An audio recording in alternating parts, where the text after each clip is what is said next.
Made me a trip to Lowe's. Picked up a few shutoff valves. Shouldn't take but a minute. Slap these on. Then I can test this water and see if we got any leaks. I know they were saying a few months ago that they had a scenario with the hotline not coming through or stopping up or slow or something.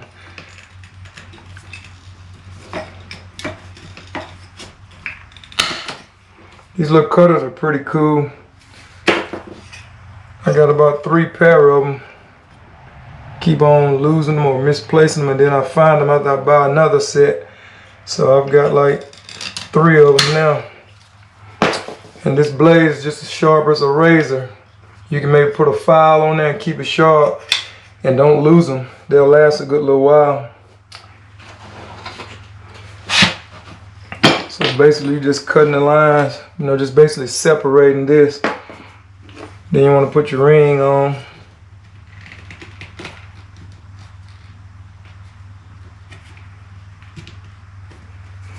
I'll go ahead and put both of them on.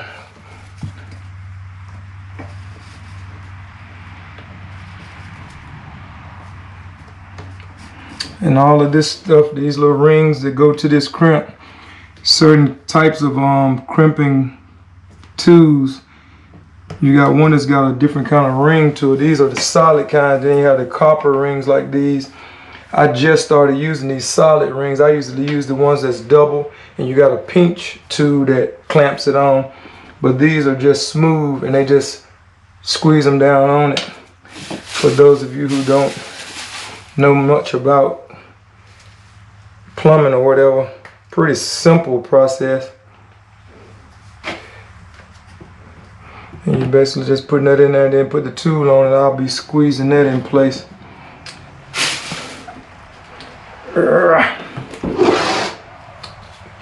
And these ones, I just bought these about maybe a month ago. This inside piece, you can take these loose with these 2 screws, and I can put a 3/8, ½ inch, 3/4 or inch. So it's like 4 different size pipes that I can actually use this crimper on. And I've been avoiding buying this one because the other one I got was like maybe 40 bucks. This one runs on up like maybe anywhere from $75 to $100 depending on where you get it from. And I got this on sale for like $34, maybe $35 at Lowe's. They had a little sale on these as a kit with the little tools to take it loose so you can swap them out and everything, with a suitcase with it and everything. It's kind of cool. So I went on ahead and bit the bullet because I run into a lot of jobs that I'm using this Quest, this gray pipe, and I just got the crimpers that's just for PEX lines. So my crimpers only work on the PVC, not PVC, but the PEX line. So I got this one, so now I'm a little bit more universal with my, you know, what I can plumb and what I can work on. And you just squeeze, and it's a done deal. Pretty simple. And I'm real meticulous about a lot of things. I make sure that the on button is going that way, so when you, like right now, I'm probably got it on different from how I want to have it on. That will be what you consider to be off. No, on. And then down like this, like the arrow, would be blocking it off so the water can't come through.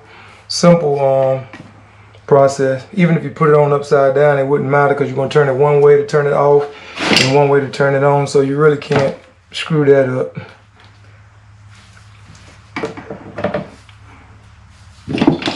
Pretty sure some of you are figuring, yeah, you'll make a way to mess it up, but that's one of those things that's kind of foolproof, if you will. And I would have this line all in my way.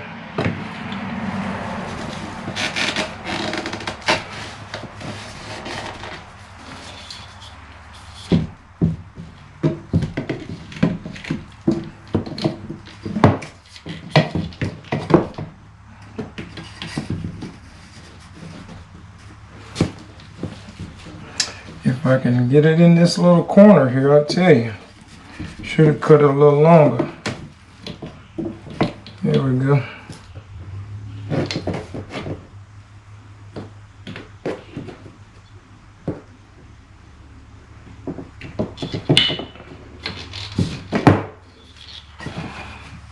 So you can give a little tug on that to make sure she on there good.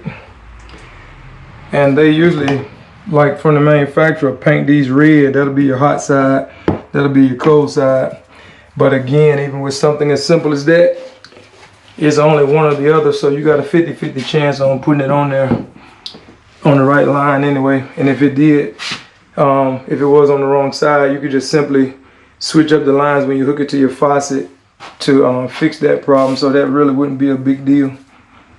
And I still have to put these back on now to reconnect the part that actually hooks to your faucet. I'm going against my new rule of thumb, even using these old lines. I usually would swap out the lines that hook to the sinks and everything when I do something like this, because they look like they were working fine before you took them loose. But as soon as I hook them up to this new stuff, this little part right here sometimes will start leaking. But it come off of the original one that had burned. So I didn't see any damage to that part at all. I just tore the vanity down because it was ugly and scotched it all up, and I just didn't want to rebuild it. I just went on and bought a brand new one, so they'll have a fresh vanity. And that toilet ain't even a year old that I had in here, so we just cleaned that. That's outside. We just cleaned that up real good, and we'll be able to use that. Change the seat, and you'll be good to go.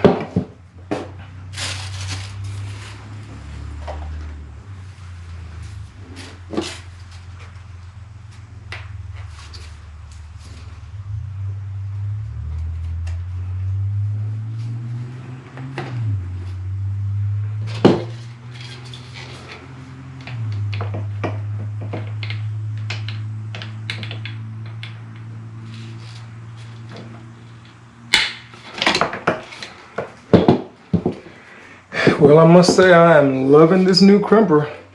The other one is a little bit smaller, so your leverage is not as strong when it comes to closing them up.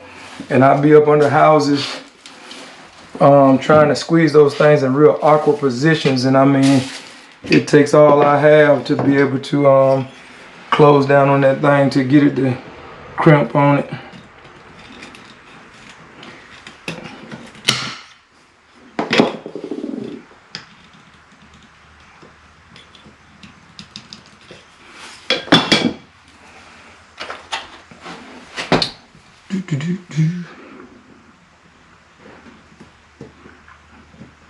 Now a lot of times, even doing this, it may be easier to actually put the shutoff valve on this loose piece and get it all set up, and then you just have one thing to sit on there already put together. But either sequence, it works either way.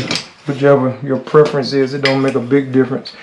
But I'm pretty sure the people that do this often would probably have a lot of different ways that they do it to make it faster. I do quite a bit of plumbing, but not enough to really worry too much about a whole lot of different ideas on something as simple as this.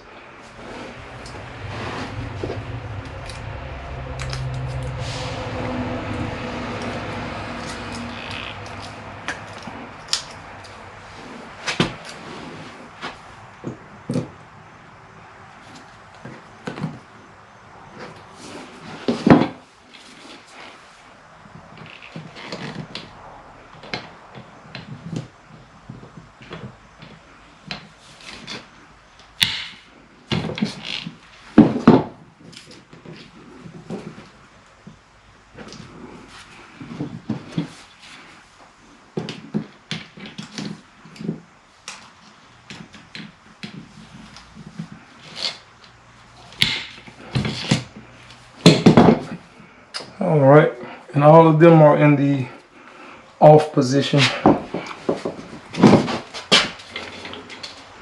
So whenever I decide to Turn the water on. I'm gonna flood out the bathroom here.